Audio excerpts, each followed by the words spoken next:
Welcome, welcome, welcome, and thank you for coming to my first Unarmored Leadership series webinar of 2025. I'm going to be doing these monthly, and I'm really, really thrilled to kick it off with all of you today.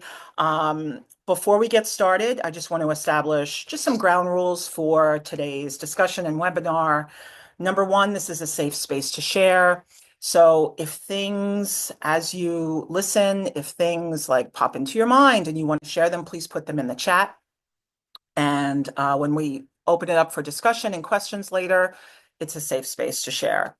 Number two, you're not here for information, you're here for transformation. Anybody can give you information. So as you listen and participate, keep asking yourself, what am I going to do with this information? Number three, listen for insight and not agreement. If you find yourself saying, yeah, she's talking about me, go a level deeper and ask yourself, okay, why is this resonating with me so much? Number four, please keep yourself on mute until I open it up for discussion. And we do have time built into today for any Q&A. So feel free to ask questions and put them in the chat, and I will address it towards the end of the webinar. Hi, Tamara. It's good to see you. Good to see you. Oh, you too, Suzanne. Awesome. So let's get started. For those of you who I don't know, I am Susan Eckstein. I'm an executive and leadership coach, and I'm the creator of Unarmored Leadership. And I help senior executives, managers, and leaders dismantle their armor so that they can lead without limitations. And that's what we're going to dive into today. So over the last few years in my coaching practice, I started to notice patterns with my clients. They would say things like, I'm compromising who I am. I feel like I'm carrying things around that are not mine. I want to be more connected to myself and my team, but I don't know how to do that. I want to be a different kind of leader. I'm pretending to be someone I'm not. I feel boxed in. I feel like an imposter. I feel like I'm holding myself back. Um, these behaviors were having a negative impact on their careers. They were micromanaging, they were ruminating and sitting in silence instead of speaking up about what was really going on with them. They were worrying about what other people were thinking about them. They were afraid of vulnerability, and they were literally molding themselves to the person that they were talking to. And these beliefs and behaviors were having a negative impact on their leadership effectiveness. It was affecting their ability to communicate and collaborate. Their presence sometimes was off. People were walking around eggshells around them and they didn't feel grounded.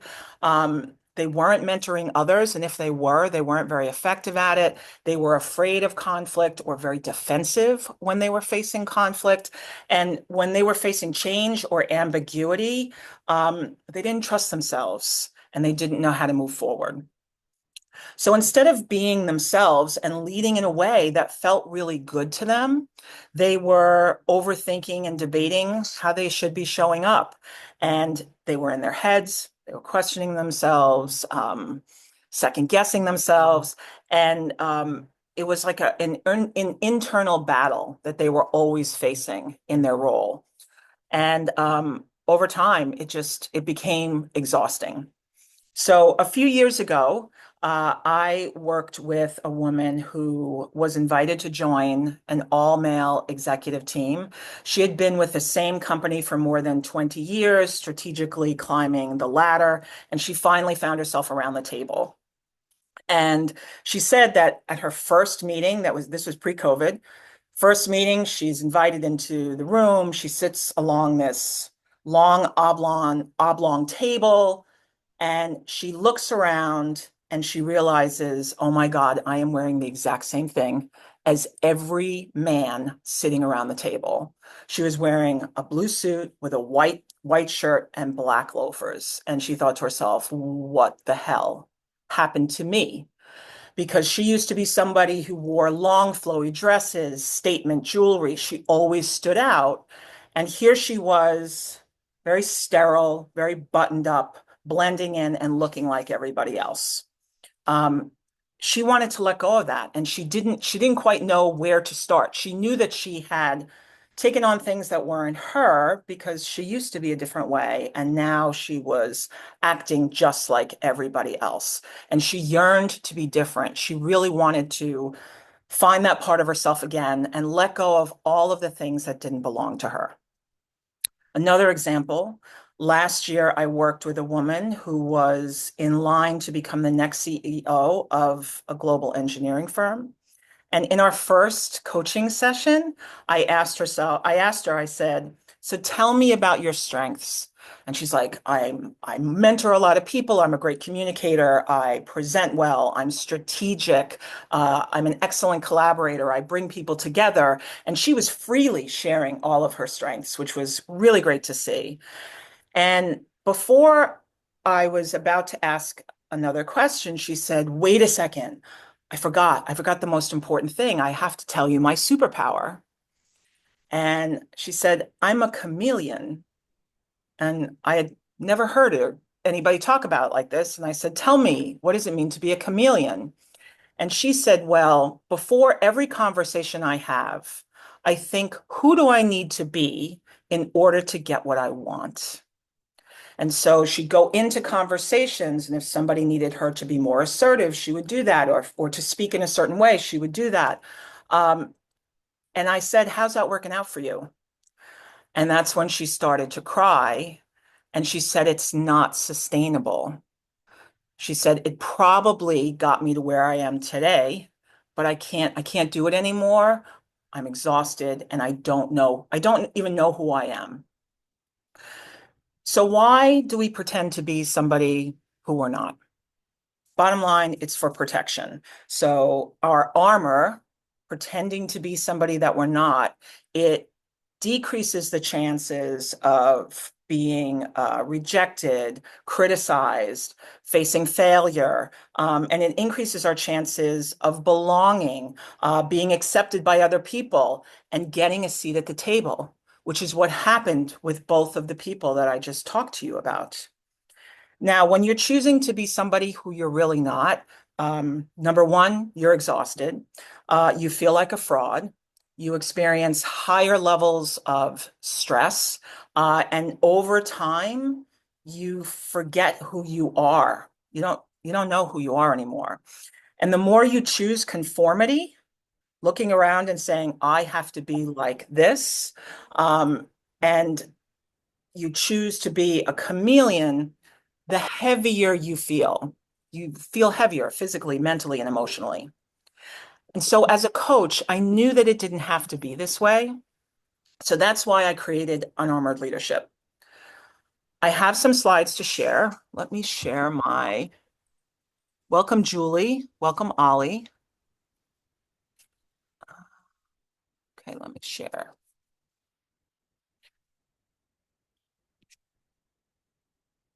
Can everybody can see that?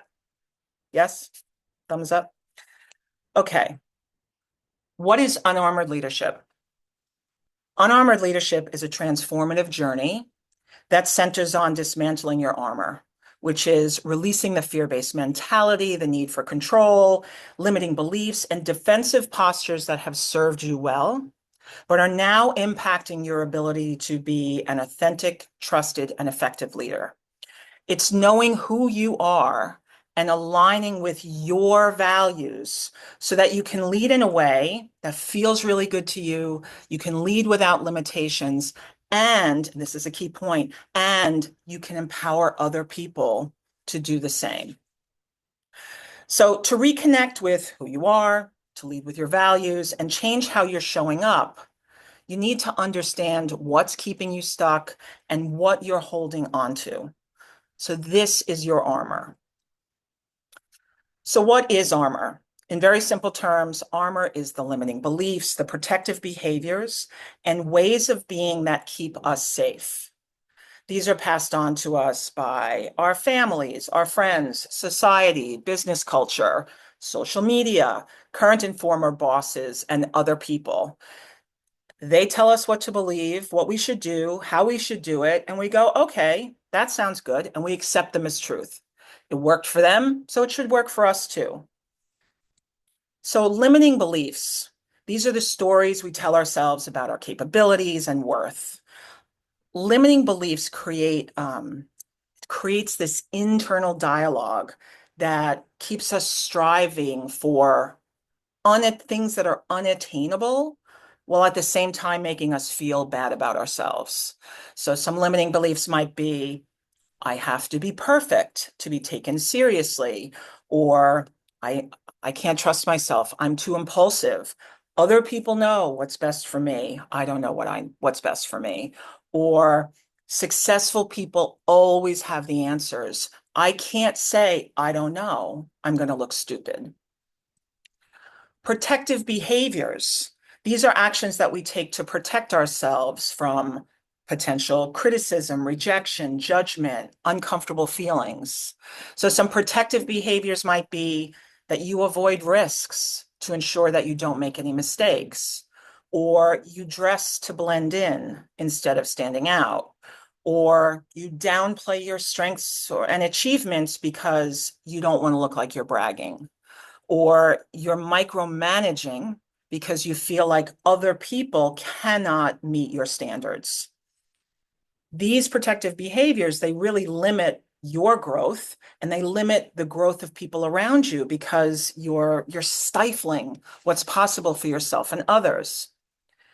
And then finally, ways of being. So ways of being, that's our general demeanor and how we show up in the world. So some examples might be faking it till you make it, that forced energy of, I'm going to be confident. I'm not confident, but I'm going to pretend that I'm going to be confident.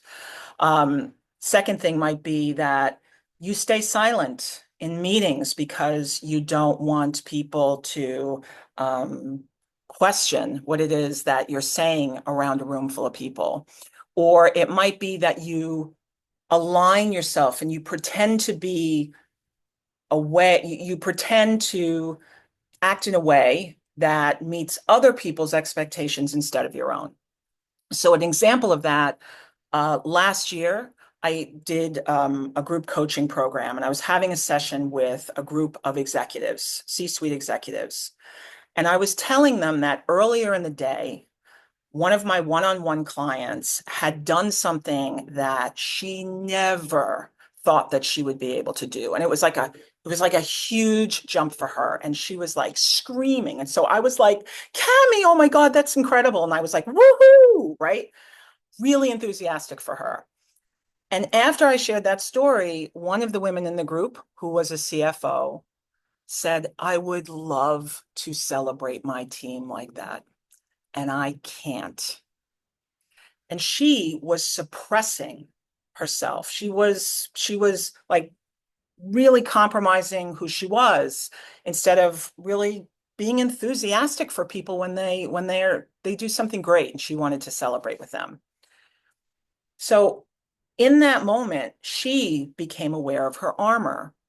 And in order to dismantle and release all of the things that you've been carrying around that don't align with who you are now or never belonged to you in the first place, you need to be able to you need to be able to peel those things away. And that is the work of unarmored leadership. So, for example, another quick story. Um, Fresh out of college, I worked at an investment bank in the corporate communications department. And like 2 weeks into the job, my boss says, Hey, Susan, I want you to come and meet the other managing directors that I do a lot of work with. So we walk down, grab my notebook, we walk down this hallway, we go into this big conference room, and there's a group of somewhere 6 to 8 guys sitting at the end of the table. And so my boss says, Hey, this is Susan. She's going to be my assistant. And I go to pull a chair out on the table, around the table, and he goes, No, no, no, no, no. You have to sit against the wall.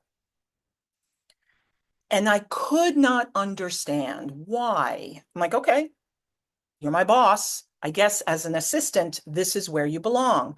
And for years, decades, I couldn't understand any time I was invited to a table, whether that's like a physical conference room table or a metaphorical table on a Zoom room, sitting around discussing with leaders, what is going on and being invited into that conversation. I had this Like it was like this visceral reaction. I couldn't understand why. And then one day it came to me and I was like, oh my God, he told me that. Never belonged to me. I took it on, accepted it as truth, and I carried it around with me for decades. So once I put that down, it was like okay, who am I now? How do I want to be? And how do I want to start showing up? So to help my clients understand armor, how much they're carrying, how much they're wearing, and to help them dismantle it, I created a coaching model that I use with my one-on-one clients. And I'm going to share it with you now. As I go through the model, I invite you to see which one of the archetypes that you resonate with you, which one of the archetypes resonates with you the most. Like I might be this archetype. And as I go through it, think to yourself, okay, who do I know that falls into one of these four archetypes? Okay, so let me share that now.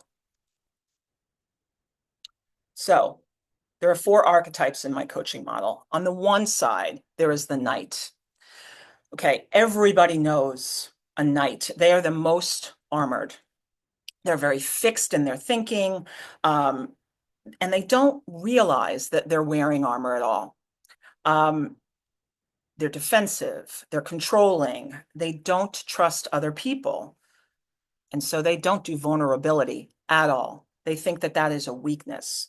They're always on edge. They give off like this negative and unsettled energy. If you work for somebody who's a knight, you're walking around on eggshells. Um, they will tell you all the reasons why their way is the best way. They're not interested in hearing what you have to say at all. They love the status quo. Sometimes knights are victims, like it's everybody else's fault. Look what's happening to me. And they try to use that for their power, but mostly they lead through intimidation and fear. The next archetype is the fencer. So the fencer is mostly guarded, um, still armored, but not as much as the knight. Fencers are beginning to recognize that they're wearing some armor. They're starting to notice that things aren't serving them like it used to be. Although they're afraid of change, fencers understand that in order to get the promotion, in order to build their skills, they're going to have to lean in and do things that they've never done before. Um, they're cautious about opening up, not only to themselves, but also to other people. They don't like to let them in.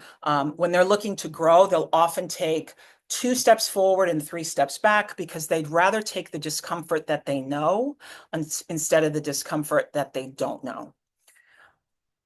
Then you have the wrestler. So wrestlers, they're releasing armor. They have a learner's mindset. They're looking to learn as much as they can about themselves and other people. They're clear on who they are and what they need to do to get there. But their behaviors and actions don't always align, right? Wrestlers will accept change. They understand that change is going to give them usually a growth opportunity. But they wrestle with how they know they'd like to be showing up and some of the behaviors that they'd like to exhibit. And instead, they can default to what's more comfortable.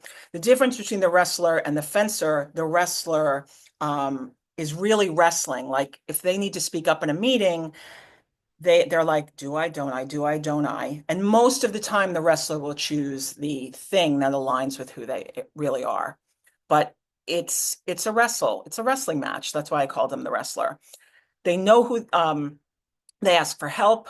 And they're willing to lean into discomfort, but sometimes they protect their most tender parts of themselves. And they're working on that. And then lastly, you have the martial artist. The martial artist is unarmored. They have a growth mindset. They are highly self-aware and are always looking to release things that don't belong to them. Like if they notice that something's happening in a certain situation, they don't judge themselves. They go, oh, look at this. Why am I being triggered here? And they're willing to uncover what's going on and work to dismantle that armor. They intentionally challenge the status quo. They're very comfortable with vulnerability. They embrace change and they seek growth experiences. They know who they are. They lead with their values. They're the same person in every room. They're comfortable sharing their strengths. And what really separates wrestlers, fencers, and knights from martial artists is you are around a martial artist usually because you feel really good about yourself. You want to be in their presence. They have this great energy and vibration about them. So, how do you go through the model, right? You might be thinking to yourself, I'm this archetype. How do I move to that archetype? What actions can I take to be able to say, go from the knight to the fencer? Let me show you some of the inflection points and actions you can take to move yourself through the model. So, from a knight to a fencer, the two words you need to remember here are adaptability and flexibility. Remember, knights, they double down on the status quo. They are very rigid. If you are a knight and all of a sudden you say, "Oh wow, I'm being a little flexible. I'm willing to listen to a different perspective. You're willing to adapt."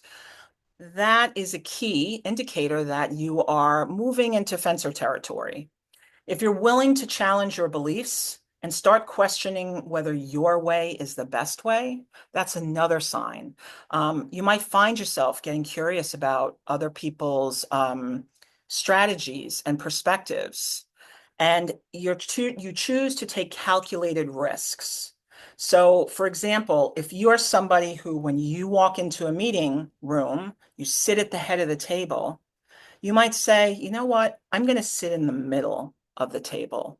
That's a calculated risk that you know is going to be uncomfortable for you, but you're willing to try it. So that's an inflection point when you go from, it's almost like you're shaking the tree and you're like, I'm gonna start to look at all of the things and see if I'm willing to change how I'm showing up in certain situations. So some of the action steps that you can take if you're a knight and you want to get into being more of a fencer: reflect on your leadership style. Journal about it. If you don't like journaling about it, you can record like a voice memo on your phone and think about a situation where you have felt like I need to maintain control here. Like work around it. What is it that triggered? What was it that triggered you in that situation? Number two, seek feedback from a trusted colleague. So ask them, what situations do you think I'm too controlling? And ask them what suggestions they would have to loosen up the reins and be open to that. Look at feedback as an opportunity and not something that means that you're doing it all wrong. It's an opportunity. And thirdly, experiment with adaptability. So choose a situation that you might take a different approach. So, for example, if normally when you bring people into a meeting, your team into a meeting, and you say, we need to do this, this, this, and this, share a situation and ask other people, what do you think we should do in this situation? And invite them to the conversation. Now, let's say you saw yourself as a fencer and you want to be more of a wrestler. The two key words you have to remember here is proactivity and decisiveness. If you find yourself that you're no longer in your head and instead that you're taking action and you're confronting things head on, that is a sign that you are moving from being a fencer to a wrestler. If you also realize that relationships are very important, not only for success as a leader, but for opportunities for you to perhaps move up in your organization. Relationships are important. So if you have a very protective communication style and you don't like being vulnerable with other people, maybe you are noticing that you're sharing more than you did before. Because vulnerability, it's a connective tissue. When you're vulnerable with somebody, they get closer to you and you get closer to them. And lastly, when you find that you're being less reactive and defensive and more proactive, you're not waiting to the last minute, you're actively trying to move things forward, that's also an indicator that you're going from fencer to wrestler. So what are some tangible steps that you can take to make this happen? Number one, seek support from a trusted colleague. Tell them you want to be more direct. Tell them you want to be more direct. Let's say you're going into a meeting, and if you're normally somebody that dances around an idea that you have, ask your colleague to point that out to you so you can have some accountability. Even text them in the moment. I've seen that done to a lot of success where people all of a sudden will do the thing that they promised because they have an accountability partner. Practice being more assertive. Fencers are more reactive. So use I statements. So I believe this is the best strategy we should take. Instead of saying maybe this strategy, you're saying I, being more assertive. And then third, set personal goals to be bolder. So it might be that 2 times this week, I'm going to make sure that when I have something that I want to share with my team, or if my boss asks me for something, I'm going to raise my hand right away and make sure that I share it, right? In order to stretch, in order to release some of the armor that you're carrying around, in addition to self-reflecting and doing a lot of that work, you also have to take action. So set some goals for yourself to be bolder. And then lastly, let's say you are a wrestler. Okay. The things about the wrestler going to the martial artist is you have to think more strategically. You have to have more of a holistic way about you. So practice being, sorry, understand that, understand the power of strategy, right? Wrestlers often force themselves to do something. When they're scared, they'll force it. They'll fake it till they make it sometimes. Whereas martial artists are more grounded in their thinking. They take some time for contemplation. Number two, build your emotional awareness. Wrestlers are actively self-aware. They notice when something is triggering them in their body, where they say, why is my throat closing all of a sudden? Why is my heart racing? Right? Oh, look at that thought that popped up into my head. They have emotional awareness. And the third thing, you start valuing collaboration more. If you used to be somebody who would say, well, I'm going to do it this way. Instead, you find yourself bringing your team in and saying, okay, I would love to hear from everybody. What do you think that we should do here? So you value collaboration. It's not you, it's you and the team. So what action steps can you take to move from wrestler to martial artist? Practice being flexible. You're asking for input, you're asking other people what would they do in this situation, right? You're being more strategic, but you're also inviting people into the conversation. Number two, incorporate mindfulness practices. It sounds so cliche, but journal about things. Find breathing techniques that work for you, that allow you to get grounded in stressful situations. Do visualization, watch your thoughts. And the more you practice these things over time, the more grounded you will be. And that's one of the key things about the martial artists. They're very grounded. They don't have that frenetic, walking on eggshells energy and vibration of the night. They're very grounded, and you feel good when you're around them. And then lastly, shift your focus from directing to coaching. So if you lead a team and you are on deadline, you know how hard it is for you to stop telling the person what to do and instead say, hey, this is the situation. What do you think is the best thing that we do right now? That's a hard thing to do.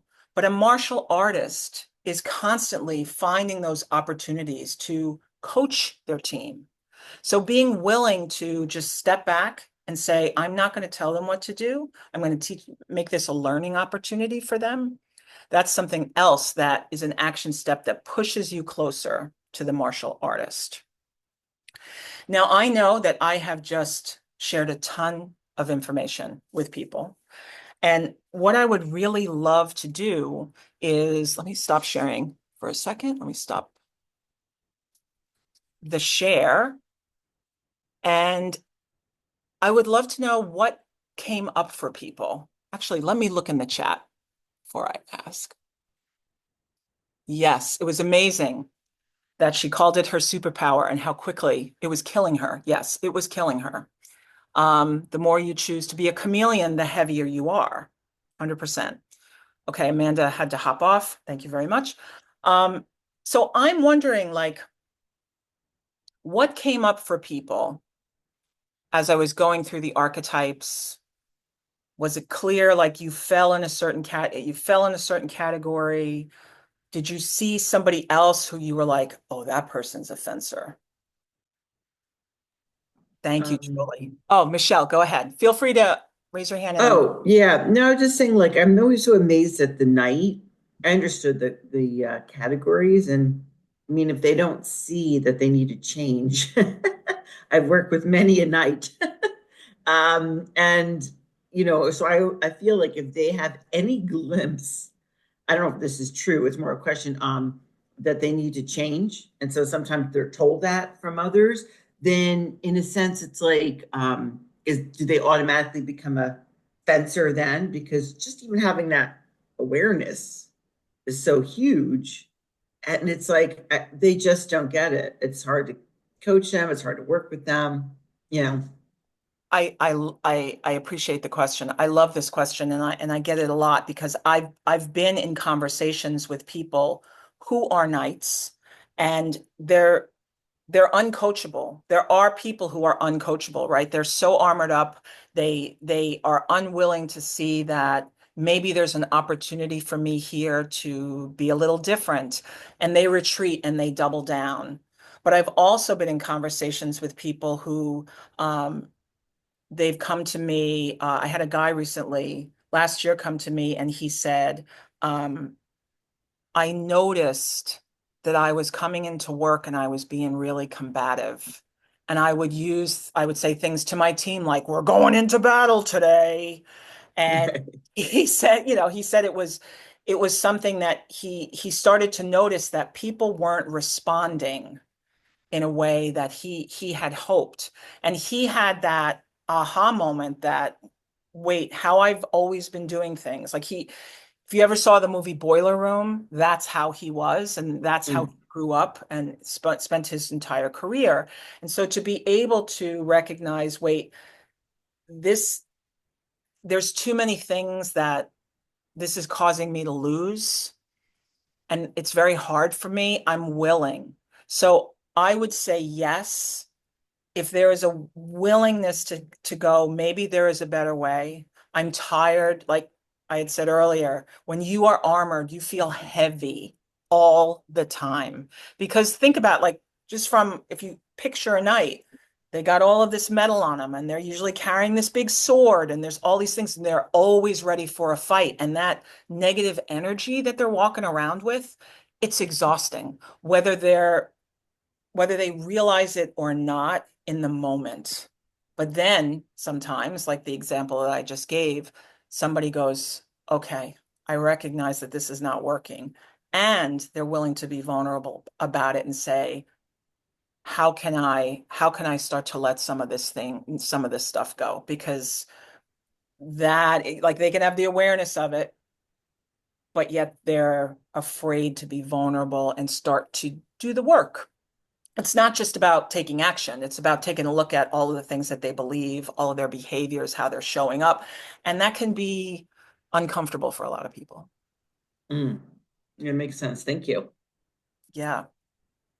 Yeah, Susan. I mean, I clearly saw myself. I know I'm more of a martial artist, and from the experiences of all of my past lives, coming to where I am, plus my age being like, you know what, I don't care anymore what I say. Um, but also understanding, and this is a little bit of a challenge also, is being okay a martial artist and being secure, where I am. I know what I have done. I know my accomplishments. I'm being pulled into the room because I'm a subject matter expert. I know what I'm talking about. You're asking me a question because you want to know. And then hitting up with the person who I guess is a knight that, that basically says, yeah, but I have the initials after my name. So I don't care what you know. You're doing it this way. Right.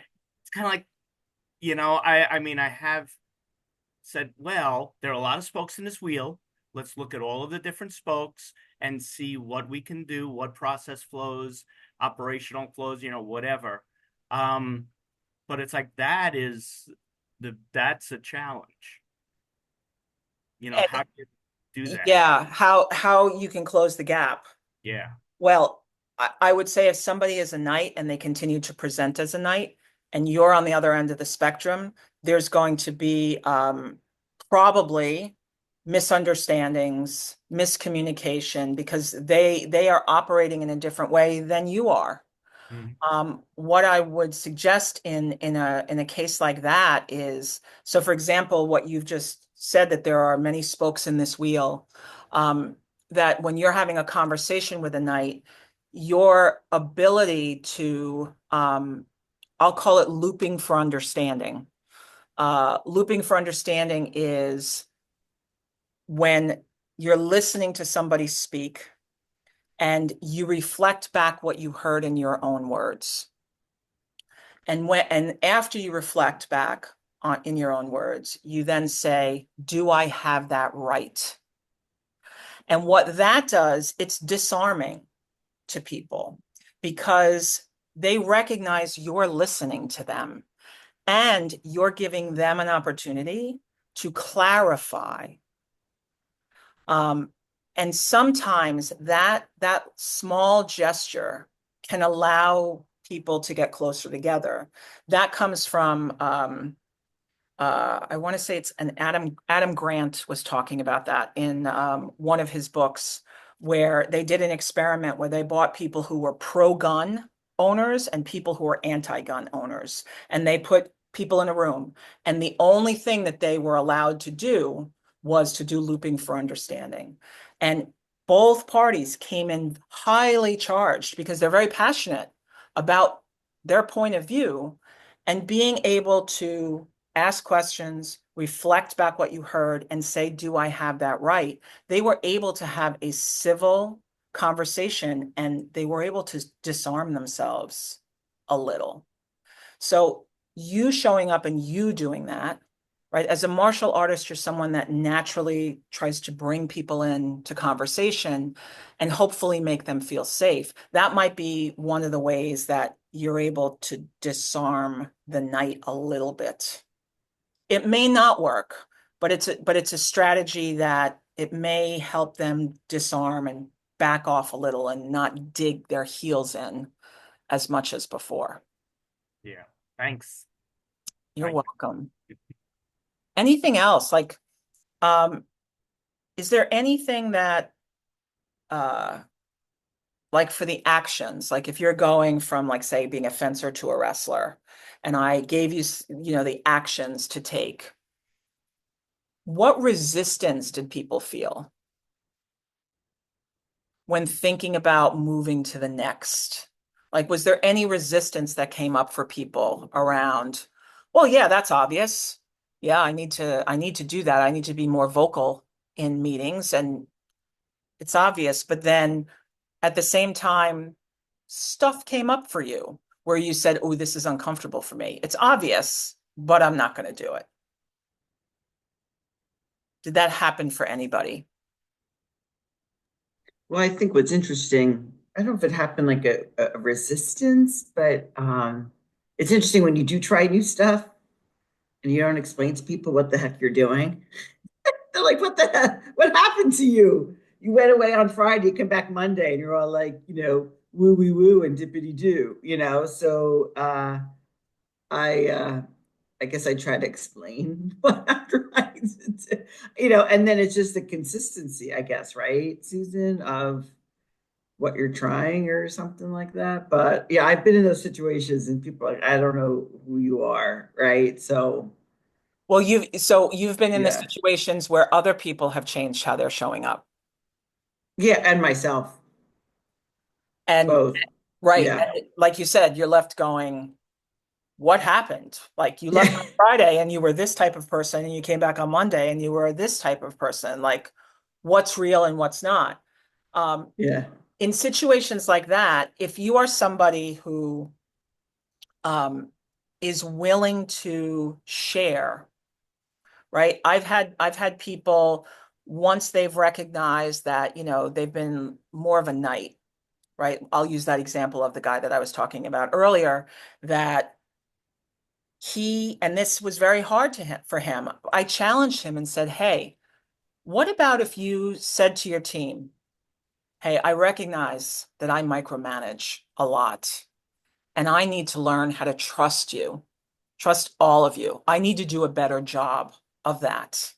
And I'm asking for your patience because I'm probably going to screw up. I'm probably going to say the things that are not the right things in the moment, but I want you all to know that I recognize that by holding myself back, I'm also holding all of you back." And initially, when I when I asked him if he could do it in the chair, he sat back. It was a Zoom call, and he sat back in the chair and he went like this, and he immediately closed himself off to it.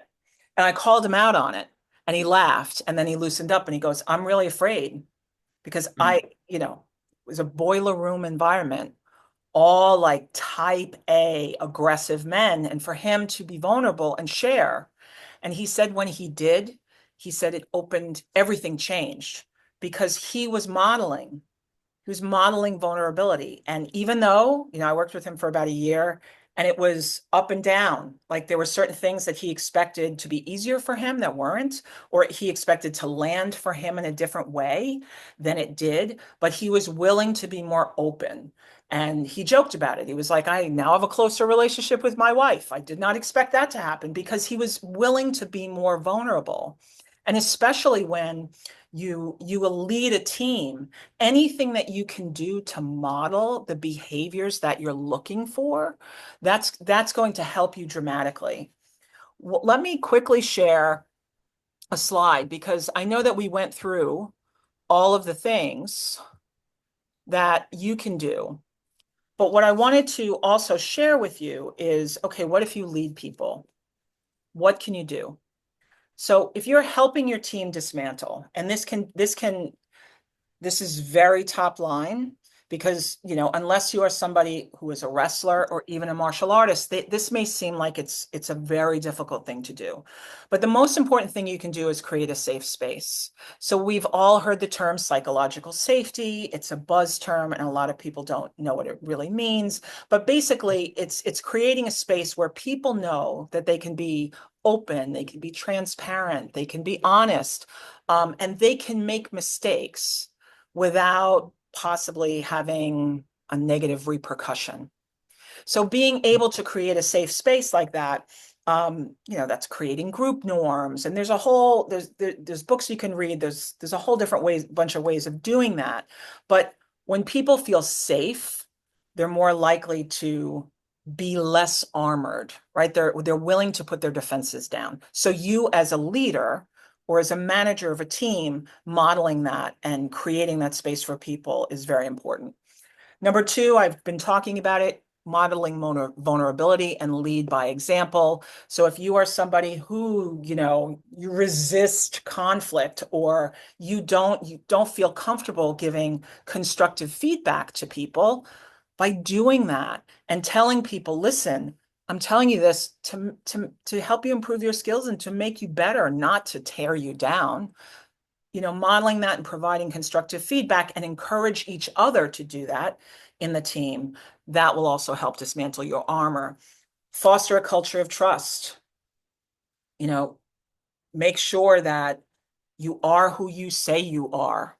Like the woman who was a chameleon, she felt like even though she was next in line, she felt like some people didn't really trust her, but that would be completely normal because she was never the same person.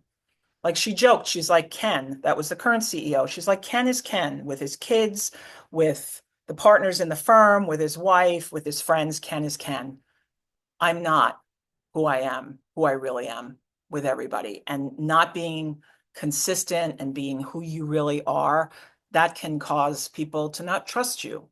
And the last thing I would say, promote collaboration, encourage people to work with each other, find ways to um, help them communicate more deeply and work together instead of being siloed. If there are project, if you have two people on a team who don't necessarily work with each other, find opportunities for them to work together because again, that can allow people to start to dismantle their armor. So let me stop the share. Um, we have a little bit more than 10 minutes left, and I did want to leave, excuse me, some time for Q&A if we had any more Q&A, any more questions that people might have.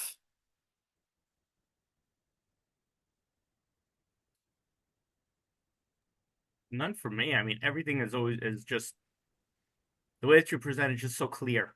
Thank you Yes, for that. that's Thank you for that. okay. No, it makes me very happy because one of the reasons I created the model is I wanted to create um, a shared framework, a shared Mhm. language that people can say, I've had people say, well, you've got the disc analysis or you've got this analysis. I wanted to be able to create a common language where people can say, I'm armoring up and I'm retreating. Like I can feel myself being like more of a fencer in this situation.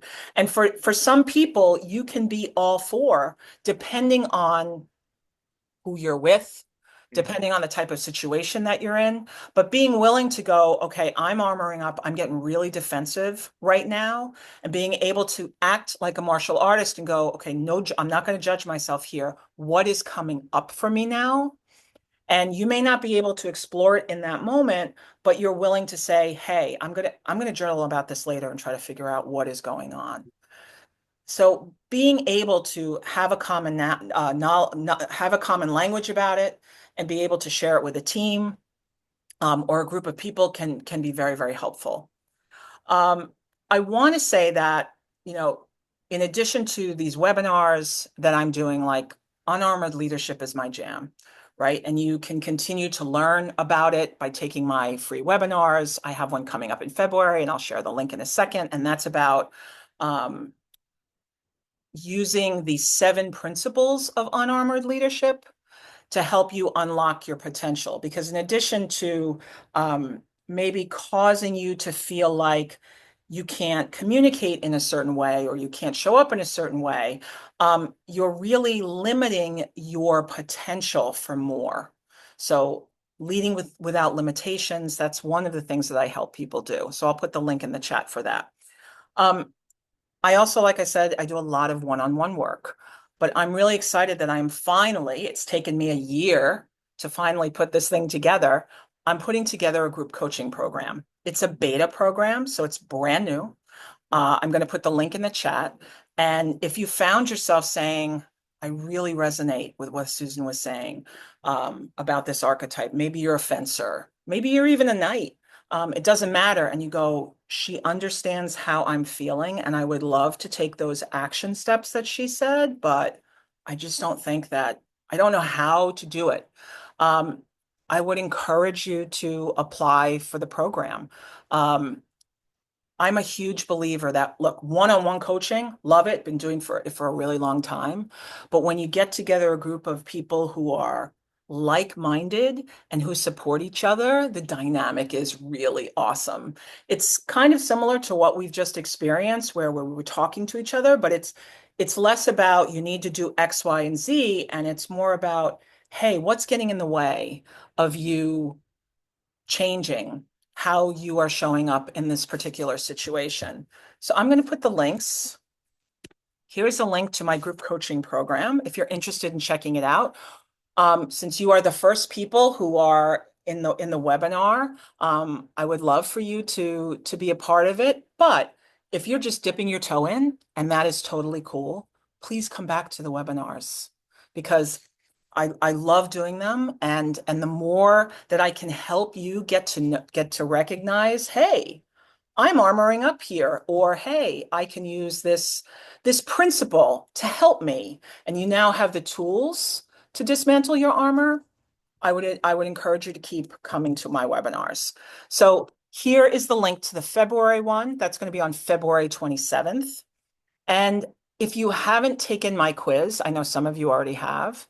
If you haven't taken my Unarmored Leadership quiz, take the quiz.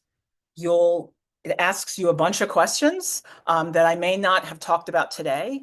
You'll get your archetype, and then you'll get a little video on some of the next steps that you can take to dismantle your armor. So just before I close, and it looks like we'll close a little early, does anybody have any comments, questions, anything else? Yeah, no, it was great. I love it. Thank you. Thank Yeah, you. this is great. Yeah, thank you. Thank you very much. I appreciate all of you coming to my first webinar because I don't know how many of you have done these. You sit and think, oh my God, is anybody going to come? And so I was so happy that you all made the time today. And yeah, if I can help you in any way, reach out, and hopefully I will either see you in the program or at the very least see you in February for my next webinar. All right, everybody. Thank you so much. And I hope to see you all soon. Yeah. Bye. Thank you. Bye-bye. Bye bye. Bye. Bye, Ollie.